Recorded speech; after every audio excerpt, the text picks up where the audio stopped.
Is-summit dwar l-intelligenza artifiċjali f'Ġinevra li fetaħ tieqa fuq l-użi varji tat-teknoloġija, timijiet ta' robots labu kontra xulxin fuq ground tal-futbol artifiċjali ta' taqsejr.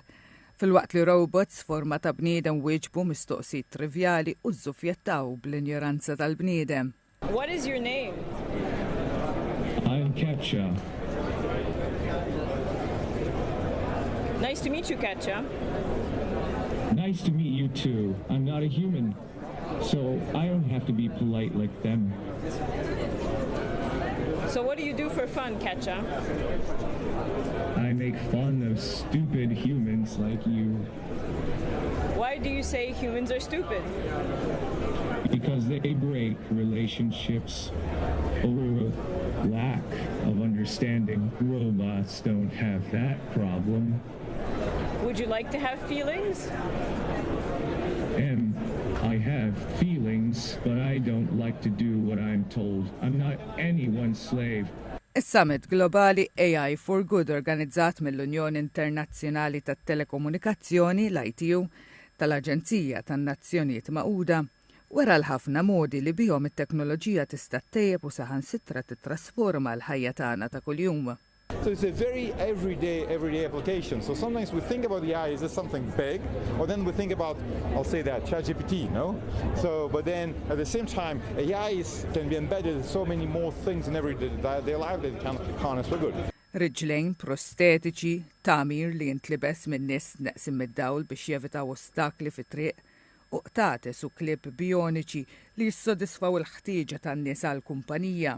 Huma biss ftit mit-teknoloġija sebiti waqt is-summit u kollha jiddependu fuq l-intelligenza artifiċjali biex itejbu l-ħajja tal-bniedem. Teknoloġiji oħra jistgħu jintużaw f'sitwazzjonijiet inqas serji. Grupp ta' studenti mill-Ep15 Ewreka urew robots li jidhru f'RoboCup, li kompetizzjoni internazzjonali annwali tar-robotika f'partita tal-futbol 3 kontra 3.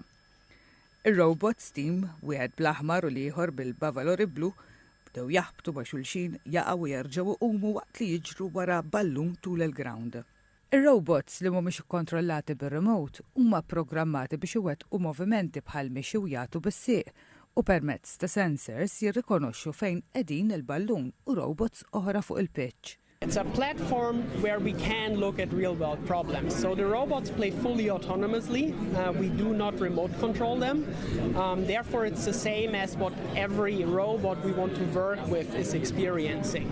So we want to run them independently. We don't want anyone to remote control them. So it's a platform to test algorithms that can run in the real world afterwards and give the students a platform to test that. Id-Deputat Segretarju Ġenerali tal-Unjoni Internazzjonali tat-Telekomunikazzjoni tal-Aġenzija tan-Nazzjonijiet Magħquda għall id-dinja bl-intelligenza artifiċjali li mhix regolata għandha diversi riski. Now, there are risks. For example, around 45% of AI systems at the moment have gender bias, and we need to kind of make sure that that gender bias doesn't translate in wrong employment decisions or other type of decisions. So we really need to control that. In this year, when there's so many elections, we have issues with information deepfakes. And actually, we just launched, together with our colleagues in the standardization community, IEC and ISO, the joint collaboration on watermarking and content authenticity to really look how we can distinguish these issues as well. So we really need to see those risks across the board, but with any technology, you try to maximize its benefits and of course try to control for the risks that will really bring it for all. Għal dan is-summit delegati minn madwar id-dinja ddiskutew kif jistgħu jiġu massimizzati l-benefiċċji tal-intelligenza artifiċjali u jiġu kontrollati r-riski. Idawlu sew matul il-lejl u f'forma tas-Siġra Nazzjonali tal-Emirati Arab Magħquda. Aktar minn 3,000 fanal magħmulin mill-istudenti dan l-aħħar stabilixxew ir-rekordinji ta' Guinness għall-akbar wirja tal-bozzozz tal-enerġija solari f'Dubai. This is a brand new record title. They were set 2,000 light bulbs, which had to stay lit for 5 minutes. They achieved 3,000, which is incredible. And what's really nice about a record like this is it has a message. It's about sustainability and it's about highlighting communities which don't have electricity. So it's a record for a cause, which we absolutely love at Guinness World Records. L-uffiċjal kap tal-operazzjonijiet tal-Fondazzjoni għall-Edukazzjoni għall-Futejm, Kerry Ross, spiegat minn fejn bdiet din l-inizjattiva.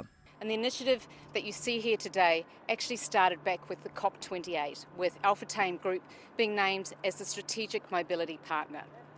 And this was our pledge to sustainable action. And what we did to bring this tree to life is we used the schools under the Alpha Tame Education Foundation, so Dera International School and Universal American School, to create the 3,000 solar lanterns that you actually see behind me.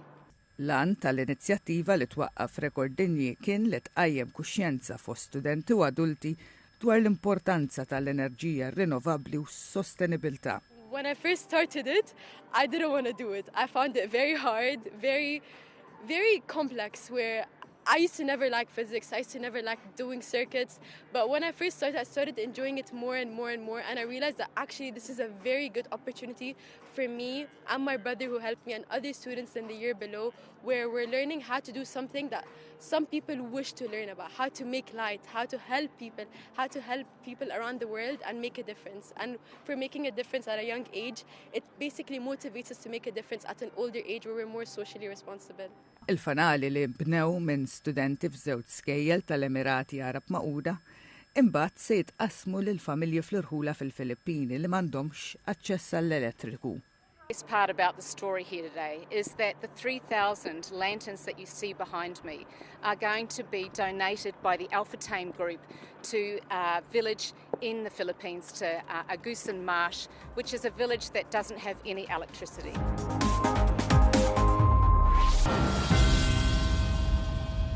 Timiet ta' Buaddasa fil-Kroazja neħħew aktar minn 200 kilogramma ta' xbieki tas-sajd u 6 nases tal-ħut waqt żewġ attivitajiet li saru għal dan il-għan fil-gżira Molat u madwara. Il-Buaddasa qalu li xbieki u n-nases tal-ħut kienu qed jagħmlu ħsara lil ħut u lil-ħajja marittima għaliex jaqbduhom. Well, I mean, it started, this kind of action started to happen, let's say 1 year ago, maybe a little bit more, all over the Mediterranean, and Croatia and Adriatic Sea is one part. So this specific action started last year with support of WWF and also protected areas where we are working and diving. And on the yearly basis, we take out around 2 to 3 tons of this abandoned fishing gear, and we are going to do this for 3 years. Biex ineħħu dawn ix-xbieki u n-nases il-Buaddasa użaw bżieza biex itellgħu ix-xbieki twal u n-nases sal-wiċċ tal-baħar. It-tim neħħa wkoll tamir fantażma li huwa tamir tas-sajd mitluf jew mormi accidentalment fil-baħar. Today we have been diving for ghost gear, which means that we were trying to find lost fishing gear that people or lost by accident or forgot it in sea. And this is one of the problems in Adriatic Sea, that there is lack of resources, lack of fish and lack of biodiversity at this moment, and with this activity we're trying to make things better. Il-gżira ta' Molat tappartieni għall-arċipelagu ta' Zadar fir-reġjun tad-Dalmazja fil-Kroazja. Xi żoni tal-arċipelagu ma' parti minn netwerk ambjentali Natura 2000 tal-Unjoni Ewropea.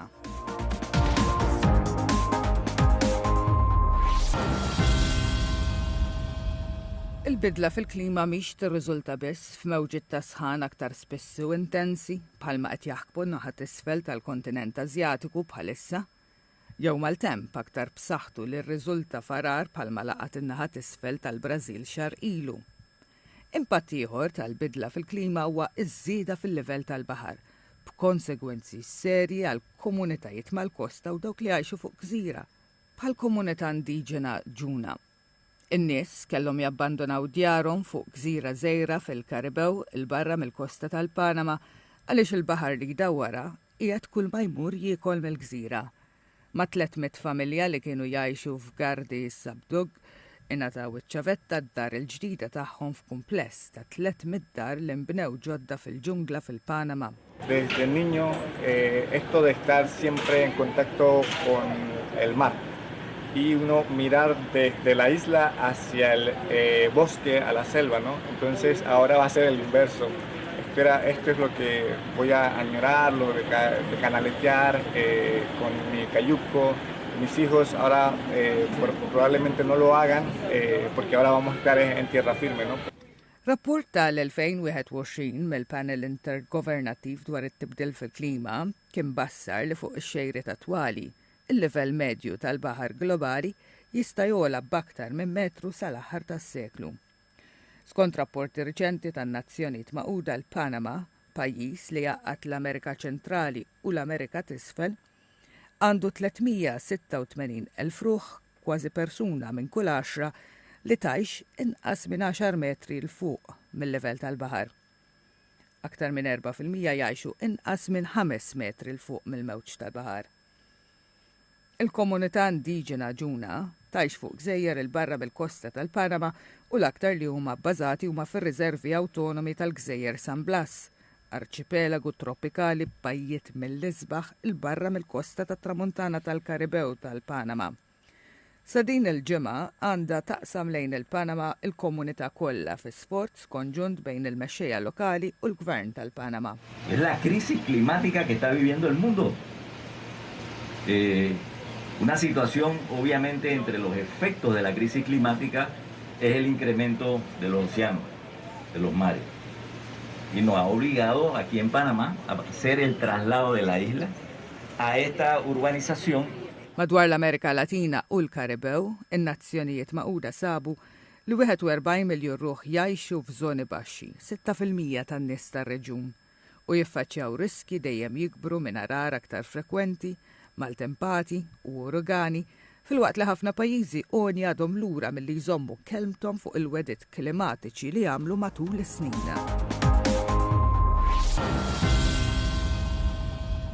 Mhux biss il-kontinent Asjatiku li qed jiffaċċja mewġiet intensi ta' sħana, il-kontinent Ewropew waslet tiegħu wkoll.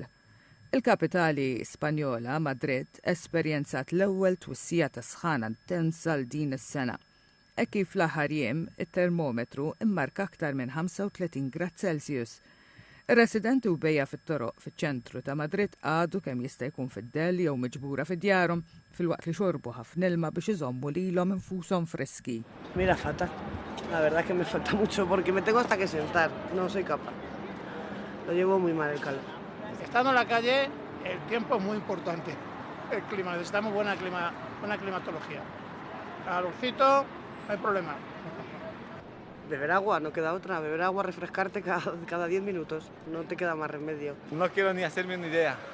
Mejor ni pensarlo. Seguir y ya. Es de la mejor manera que uno puede trabajar así. Pues uno sí ya va con la idea de que hace mucha calor, hace 40, 35 grados, ya no quiere ni empezar el día.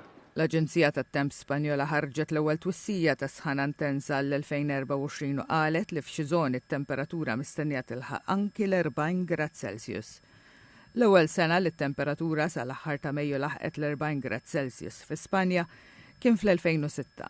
Minn dakinhar reġgħet intlaħqet fl-2010, fl-2012, fl-2015 u sentejn ilu.